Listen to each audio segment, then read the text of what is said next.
Hi అండి, అందరికీ శుభ శుక్రవారం. ఈరోజు ఫస్ట్ శుక్రవారం అండి. ఈరోజు 4 శుక్రవారాల్లో మొదటిది ఇది. ఈరోజు నేను అమ్మవారికి, లక్ష్మీదేవికి, మహాలక్ష్మికి నైవేద్యంగా సగ్గుబియ్యం సేమ్యాల పాయసం చేయదలుచుకున్నాను. సగ్గుబియ్యం అండి 1/2 గ్లాస్ తీసుకున్నాను. కడిగి కుక్కర్లో పెట్టుకుంటాను. సేమ్యాలు 1 గ్లాసు, ముంతమాడి పప్పు, కొబ్బరి, తురిమినేది కొబ్బరి, గసాలు, ఇలాచి అండి. ఫస్ట్ సబ్బియ్యంని కడుక్కొని బాగా కడిగి కుక్కర్లో 1 విజిల్ వచ్చే వరకు పెడదాము. లేదంటే చాలా టైం పడుతుందండి. మనం ఉదయం ఫాస్ట్గా ఉంటాం కాబట్టి కడిగి పెట్టుకున్నానండి. ఇవి అంటుకోకుండా ఉండడానికి నెయ్యి వేసుకుంటున్నాను. ఖచ్చితంగా నెయ్యి వేసుకోండి, లేదంటే అంటుకుంటూ ముద్ద ముద్దగా అయిపోతుంది. ఒక విజిల్ పెట్టుకుందాము.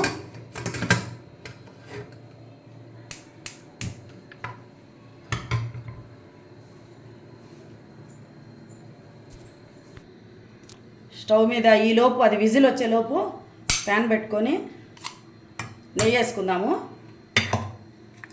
నెయ్యి వేసుకొని ముంతపాడి పప్పు వేసుకొని వేయించుకుందాం. ఫస్ట్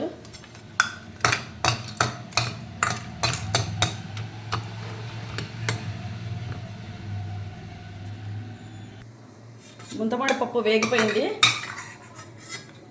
ప్లేట్లోకి తీసేసుకుందాము. ఈ నెయ్యిలోనే సేమ్యాలు వేసుకుందాము. ఎక్కువ డార్క్గా వేయించనక్కర్లేదు, కొద్దిగా లైట్గా పచ్చివాసన పోయే వరకు వేయించితే, నెయ్యిలో వేయించి వేసుకుంటే ముద్దగా కాకుండా లూజ్గా ఉంటుంది పాయసము. నేను ఒకటి మర్చిపోయినానండి మీకు చెప్పేది.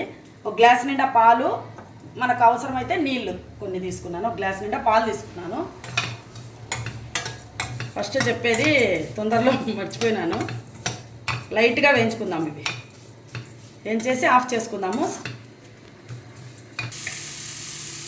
సేమ్యా వేగిపోయిందండి.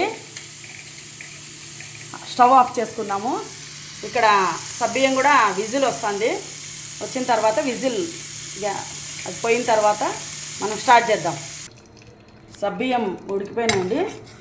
ఇందులోనే మనము ఇప్పుడు పాలు వేసుకుందాం.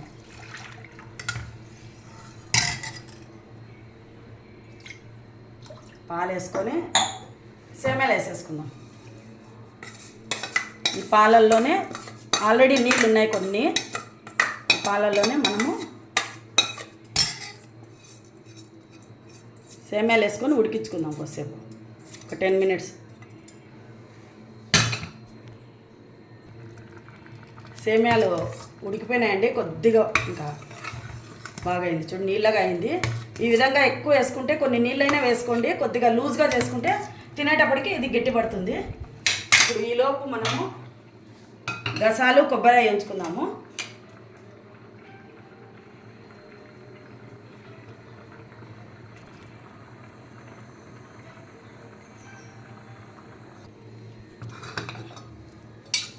గసాలు నేను డ్రై రోస్టే చేసుకుంటానండి.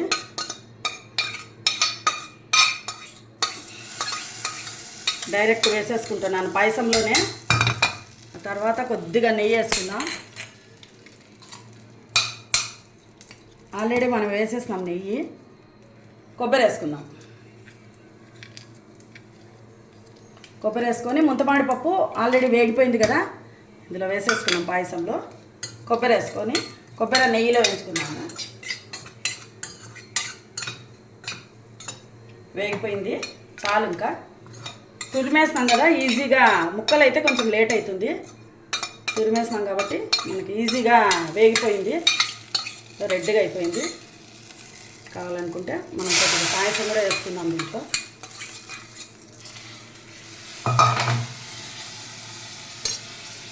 కొద్దిగా ఇలాచి, చక్కెర, యాలక బుడ్డలు కలిపి మిక్సీకి వేసుకున్నాను. కొద్దిగా ఇలాచి వేస్తున్నాను. ఇదంతా కలుపుకుందాం ఒకసారి ఈవెన్గా. మనకు కొద్దిగా టైట్గా ఉందంటే ఇంకొన్ని నీళ్ళు వేసుకొని వేడి చేసుకొని దీంట్లోకి వేసుకోండి. ఇప్పుడైతే సరిపోయింది.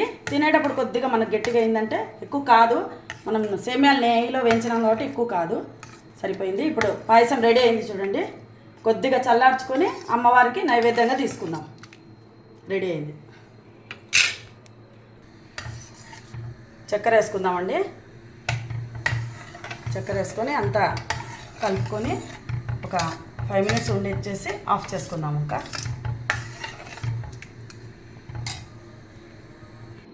ప్రసాదం రెడీ అయింది. అమ్మవారికి పెట్టుకొని ఇంకా మనం పూజ చేసుకుందాం అష్టోత్తరం చేసి.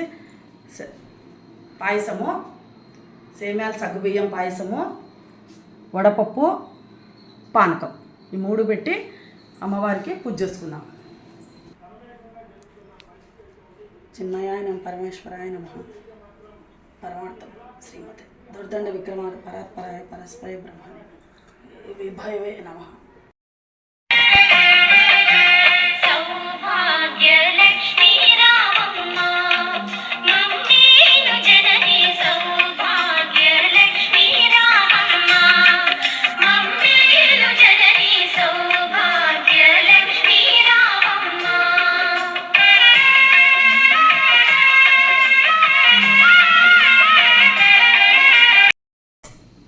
హాయ్ అండి అందరికీ. ఈరోజు నేను లంచ్లోకి దొండకాయ తాలింపు చూపిస్తున్నాను. అది నేను ఏ విధంగా చేసుకుంటానో చూపిస్తాను. దొండకాయలు మీకు ఫ్రీక్వెంట్గా దొరుకుతాయండి. మాకైతే చాలా బాగా దొరుకుతాయి, నేతగా ఉంటాయి. చూపిస్తాను ఎలా చేసుకుంటాను. 1/4 కేజీ దొండకాయలండి. చూడండి ఎంత నేతగా ఉన్నాయో, పెద్దగా ఉన్నాయి, నేతగా ఉన్నాయి. దీనికి తిరువాతకు ఎర్రగడ్డ యాజ్ యూజువల్ అండి. తిరువాతకు ఎర్రగడ్డ, పొట్టిమిరపకాయ, కరివేపాకు, ఆవాలు, జీలకర్ర, ఆయిల్. దీనికి చల్లుకోవడానికి ఇది పప్పల పొడి అండి. పప్పులు, కొబ్బెర, తెల్లగడ్డ, ఉప్పు, కారం, పసుపు వేసి మేము ప్రిపేర్ చేసుకుంటాము. ఆల్రెడీ ఇంతకుముందు నేను ఛానల్లో చూపించాను 2 టైమ్స్. ఇదే అండి. ఇప్పుడు ఎలా చేసుకుందామో చూద్దాము. మీరు కూడా ఎట్లే తొడిమలు తీసి కట్ చేసుకుంటారా? నేనైతే 2 సైడ్స్ ఇట్లా తీసి కట్ చేసుకుంటానండి. తర్వాత చూద్దాం నెక్స్ట్ ప్రాసెస్. ఈ విధంగా సన్నగా కట్టర్లోనే కట్ చేసుకుంటానండి నేను. మీరు కూడా ఈ విధంగానే చేసుకుంటారా?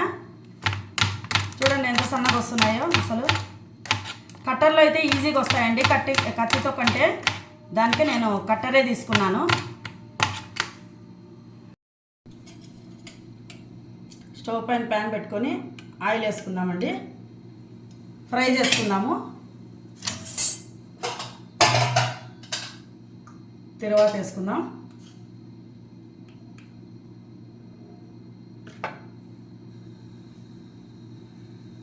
ఆవాలు, జీలకర్ర, కొన్ని శనగపళ్ళు అండి.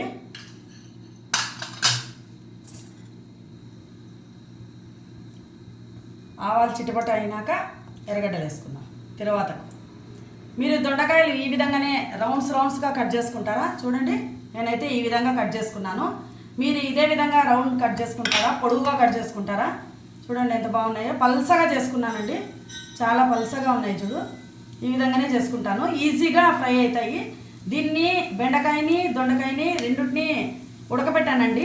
ఎవరు ఉడకబెట్టారనే అనుకుంటున్నాను. మీరు కూడా మామూలుగా ఫ్రైనే చేసుకుంటాను, షాలో ఫ్రైనే. ఇట్లా చేసుకుంటేనే ఇది బాగుంటుంది. నీళ్ళల్లో వేసి ఉడకబెడితే దొండకాయ బెండకాయ బాగుంటుందండి.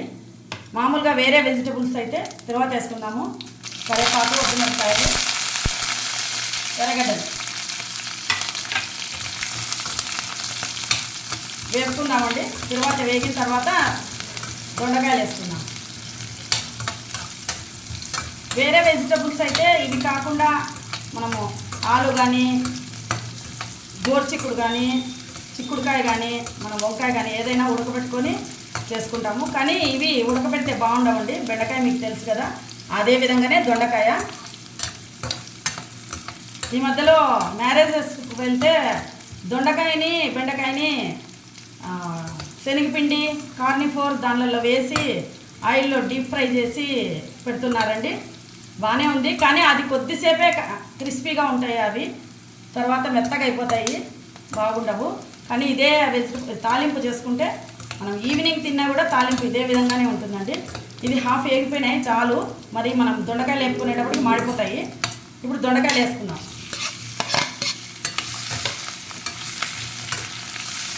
కొద్దిగా టైం పడుతుందండి దీనికి. బెండకాయ లాగానే కొద్దిగా సిమ్ పెట్టుకొని మనం వేపుకోవాలి. మధ్య మధ్యలో వచ్చి 20 మినిట్స్ పడుతుంది ఈ తాలింపు మాత్రము.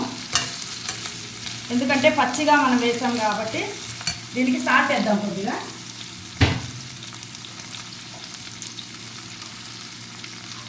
కొంచెం సాల్ట్ వేస్తున్నాను, చాలు. మళ్ళీ మనం వేసే పొడిలో సాల్ట్ ఉంటుంది కాబట్టి, ఉప్పు కారం అన్నీ ఉంటాయి కాబట్టి ఇంతే చాలు. మధ్య మధ్యలో ఒక 3-4 మినిట్స్కి వచ్చి ఒకసారి కలుపుకుందామండి. కలుపుకొని మగ్గించుకొని బాగా రోస్ట్ అయిన తర్వాత పౌడర్ వేసుకుందాం. వేగుతున్నాయండి, ఇంకా ఒక 5 మినిట్స్ వేగాల్సిందే.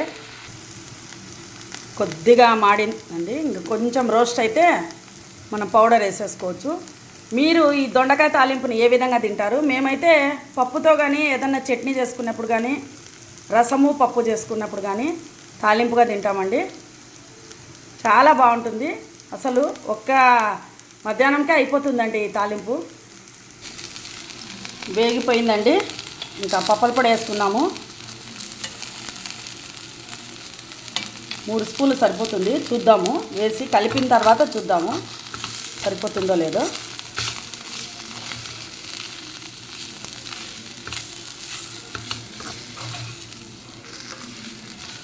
సరిపోయిందండి.